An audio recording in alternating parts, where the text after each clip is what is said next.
everyone, good morning. In this video, I am going to solve question number 2 and 3 of chapter 19 of class 9 mathematics. Okay?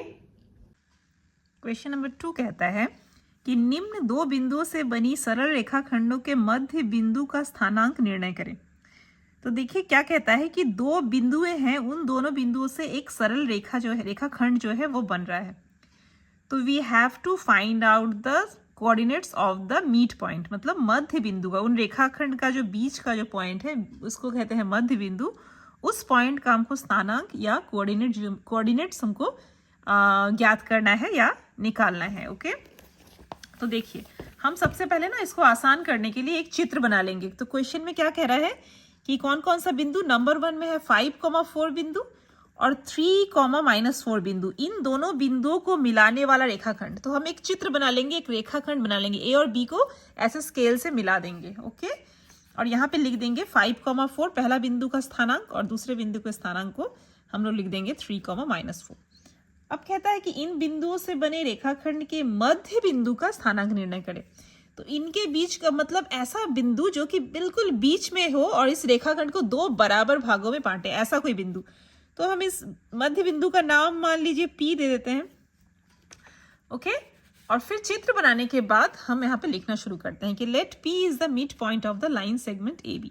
अर्थात मान लेते हैं कि P जो है मध्य बिंदु है इस रेखाखंड का, AB रेखाखंड का मध्य बिंदु है। देयरफॉर कोऑर्डिनेट्स ऑफ P, तो इसलिए P का स्थानांक इक्वल टू, अब हमें पता है कि जब मध्य बिंदु होता है तो मध्य बिंदु के स्थानांक का फॉर्मूला क्या होता है, आप सबको पता है कि मध्य बिंदु का स्थानांक का फॉर्मूला होता है x1 + x2/2, y1 + y2/2। तो विच इम्प्लाई, अब x1 x2 y1/2 है क्या, आपको पता है बहुत अच्छे से। क्या पता है कि पहला जो पॉइंट होता है उसको हम x1 y1 बोलते हैं, है ना। तो यहाँ पे अगर रफ में हमें यहाँ पे थोड़ा सा देख ले आप लोगों को समझाने के लिए, अगर आप लोगों को बाई चांस याद ना हो तो पहला जो पॉइंट है 5,4, तो हम लोग कहते हैं ये होता है x1, 5 होता है x1 और ये 4 होता है y1। ठीक है, तो x1 y1। और दूसरा जो पॉइंट है b अर्थात 3,-4, तो इसमें क्या क्या होता है x2 y2, तो इसमें है ये है x2 और -4 है y2। ओके, तो हम क्या करेंगे कि फॉर्मूला में डाल देंगे। तो coordinates of P equal to x1 + x2। x1 क्या है, कौन सा है, देखिए 5 है x1 और 3 है x2। देखिए तो x1 + x2/2, तो 5 + 3/2, y1 + y2/2। y1 कितना है, देखिए y1 है 4, तो 4 + y2 है -4, तो प्लस माइनस कितना होता है माइनस, तो यहाँ पे हम डायरेक्ट -4 ही लिख देंगे y2 की जगह में, क्योंकि y2 का वैल्यू है -4। या फिर अगर आपको ये ना समझ में आए तो प्लस और -4 ऐसे लिख के फिर और एक लाइन बढ़ा सकते हैं कि प्लस फिर प्लस करके माइनस करके ऐसे कर सकते हैं। ओके, और मैंने यहाँ पे डायरेक्ट लिख दिया है क्योंकि y2 का वैल्यू है -4। तो 5 + 3/2 मतलब 5 + 3 करेंगे तो आ जाएगा जोड़ने से 8/2, 4 - 4 करेंगे तो आ जाएगा 0/2। तो कितना आ जाएगा, 2 को अगर 8 से हम डिवाइड करें तो 2 चौका 8 आ जाएगा, 4 आ जाएगा। और अगर हम 0 को 2 से डिवाइड करें तो ये 0 ही आएगा। तो इसीलिए मिड पॉइंट का स्थानांक हो गया हमारा 4,0। ये हमारा हो गया आंसर। ओके, इसके बाद नंबर 2 भी बिल्कुल सेम ही है, 2 का ही, क्वेश्चन नंबर 2 का 2 नंबर भी, कि दो बिंदु है a, b 6,0 और 0,7। इसके भी मीट पॉइंट का हमको स्थानांक निकालना है। तो ये भी सेम बिल्कुल इसी तरह से बनेगा। तो coordinates of P equal to x1 + x2/2, y1 + y2/2। तो हमने सबसे पहले फॉर्मूला लिख दिया मीट पॉइंट के कोऑर्डिनेट निकालने का फॉर्मूला बराबर। यहाँ पर देखिए x1 है 6 और x2 है 0, तो 6 + 0/2। अच्छा, y1 है 0 और ये है y2 है 7, तो y1 + y2 मतलब 0 + 7/2। तो 6 + 0 मतलब 6/2, 0 + 7 मतलब 7 होता है जोड़ने से /2। तो 6 को अगर 2 से डिवाइड करेंगे तो आ जाएगा 3, और 7/2 अगर रफ में यहाँ पे हम करें 7/2, हाँ, तो 7/2 करने से आ जाएगा 2 × 3 = 6 और 1, तो 3.1/2।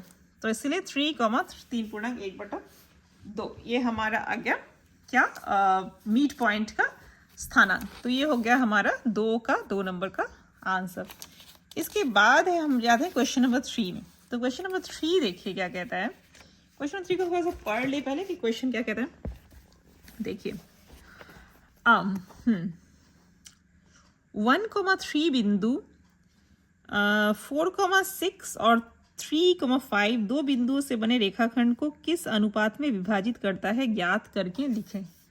ठीक है, तो क्वेश्चन में कहता है कि दो बिंदु के बारे में बोला गया है कि ये दोनों बिंदुएं जो हैं वो हम थोड़ा सा रफ में आप लोगों को पहले समझा देते हैं, फिर हम क्वेश्चन को सॉल्व करते हैं। ओके, तो दो बिंदुओं के बारे में बोला गया है ए और बी, और फिर कहता है कि एक यहाँ पे पी बिंदु है, उसका भी स्थानांक दे दिया गया है कि ये है उसका स्थानांक। तो क्वेश्चन है कि पी जो है वो ए बी को कौन से अनुपात में डिवाइड कर रहा है। फॉर एग्जाम्पल अगर ये 8 सेंटीमीटर का है पूरा रेखाखंड, ठीक है, मान लीजिए, और पी मान लीजिए यहाँ पे है। ओके, तो इसका एपी का जो लेंथ है वो मान लीजिए है 2 सेंटीमीटर, और पीबी का जो लेंथ है वो है 6 सेंटीमीटर। तो 2 + 6 मतलब 2 + 6 करने से 8 हो जाता है टोटल। तो कौन से अनुपात में डिवाइड करता है, देखिए 2:6 के अनुपात में, अर्थात 2:6 मतलब 2/6। अगर इसको हम डिवाइड करेंगे तो 2 एकम 2, 2 तिया 6, तो 1/3 मतलब 1:3 के अनुपात में पी जो है फिर इसको डिवाइड करता है। तो इसको बोलते हैं अब किस अनुपात में डिवाइड करना, ये मैंने आपको समझा दिया। अगर मान लीजिए कोई रेखाखंड जो है दिया है और बाहरी कोई बिंदु पी है, तो कभी कभी ये इस बिंदु से ही पूछा जाता है कि इसको ए बी को कौन से रेखाखंड में ये बांट रहा है। तब भी हम लोग क्या करते हैं, पी ए और पी बी दोनों का लेंथ अलग से निकालते हैं, पी ए का लेंथ और पी बी का लेंथ, और फिर पी ए अनुपात पी बी बराबर पी ए बटा पी बी करते हैं। तो जो आता है हमारे पास वो जो होता है हमारा अनुपात हो जाता है कि इस अनुपात में जो है वो बिंदु इस रेखाखंड को डिवाइड कर रहा है। ठीक है, तो अगर बाहरी बिंदु होता है तो वो हमेशा अनुपात माइनस में होता है, जैसे -3,/2। लेकिन अगर वो बिंदु बीच अंदर में रेखाखंड के में ही अवस्थित है तब जो है वो अनुपात प्लस में आता है। ठीक है, तो देखिए हम सबसे पहले लिखेंगे let point P divides the line segment into the ratio m:n। तो क्योंकि क्वेश्चन पूछा है कौन से रेशियो में, तो मान लेंगे कि m/n के अनुपात में P जो है AB को डिवाइड करता है। तो देखिए हम सबसे पहले चित्र भी बना लेंगे AB और P। अब देख लेंगे AB का वैल्यू कितना दिया गया है। देखिए 3 नंबर का 1,3 बिंदु 4,6 और 3,5 दो बिंदुओं से बने रेखाखंड।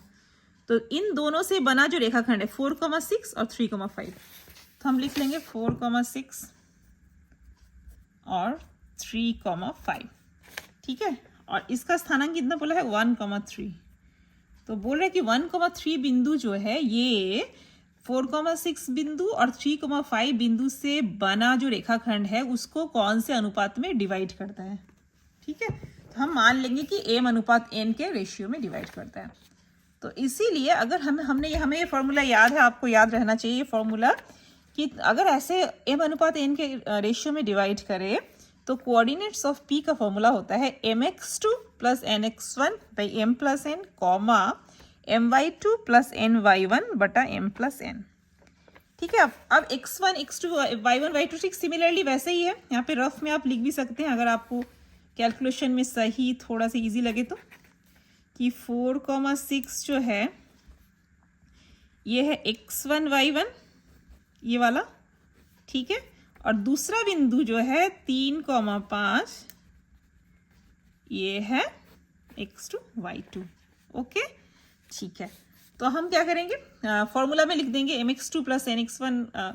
तो mx2 तो m और x2 कितना है, देखिए x2 है 3, तो m × 3 + nx1 तो nx1 कितना है 4 है, तो nx1 / m+n, my2 तो my2 है 5 + ny1 है 6 by m+n, तो 3m + 4n by m+n, 5m + 6n by m+n।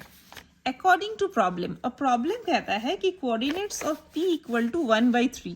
पहले ही क्वेश्चन में कह दिया कि इस बिंदु का जो स्थानांक है वो दिया गया है 1,3, और हमने जो है फॉर्मूला से भी निकाला है इसी बिंदु का स्थानांक और दिया भी गया है ये। तो इसका मतलब 1 जो है इसके बराबर है और 3 जो है इसके बराबर है, राइट, क्योंकि ये दोनों ही जो है सेम p बिंदु का ही स्थानांक है, ये हमने निकाला है और ये पहले से दिया गया है। तो इसीलिए 3m + 4n by m + n equal to 1, ये है, ये वाला 1 के बराबर है। अभी इसका जरूरत नहीं पड़ेगा, इसी से हमारा जो है आंसर निकल जाएगा। तो 3m + 4n by m + n equal to 1, which imply 3m + 4n बराबर। अब अगर हम लोग ये 1/1 है तो क्रॉस मल्टीप्लाई कर सकते हैं, 1 को गुना कर सकते हैं, मल्टीप्लाई कर सकते हैं 3m + 4n से, तो 3m + 4n ही आएगा बराबर। और इस 1 को m + n से मल्टीप्लाई करेंगे या गुना करेंगे तो m + n आएगा। तो 3m और बराबर के उधर में था +m, तो 3m - m इक्वल टू, यहाँ पर n उतर गया और +4n को उधर ले जाएंगे तो -4n, विच इम्प्लाई 3m - 1m कितना हो जाएगा, 3m - 1m 2m equal to n - 4n equal to आ जाएगा -3n। देखिए यहाँ पे माइनस आ गया, राइट। तो अब हमें m/n या m/n निकालना है, तो इसलिए m/n बराबर, माइनस को बाहर रख दिया हमने और 3 पहले से था तो 3/2, तो इसीलिए m/n का वैल्यू है 3/2, लेकिन सामने एक माइनस है। इसका मतलब क्या है, क्या बताया था मैंने कि माइनस रहने का मतलब एक्सटर्नली डिवाइड करता है, मतलब कि ये पॉइंट P जो है इसके अंदर नहीं है, इसके बाहर है। चित्र में मैंने अंदर बनाया था, it's okay to solve the question, but actually जो है ये पॉइंट P जो है इसके बाहर से इसको डिवाइड कर रहा है, इस रेखाखंड को, ओके। तो इसलिए हम आंसर लिखेंगे देयरफॉर, चूंकि यहाँ पे माइनस आ गया तो हमें पता चल गया, therefore point P divides the line segment externally, मतलब बाहर से, इनटू द रेशियो 3:2। आंसर, ठीक है। तो इस वीडियो में बस इतना ही, मिलते हैं नेक्स्ट वीडियो में। Thank you so much.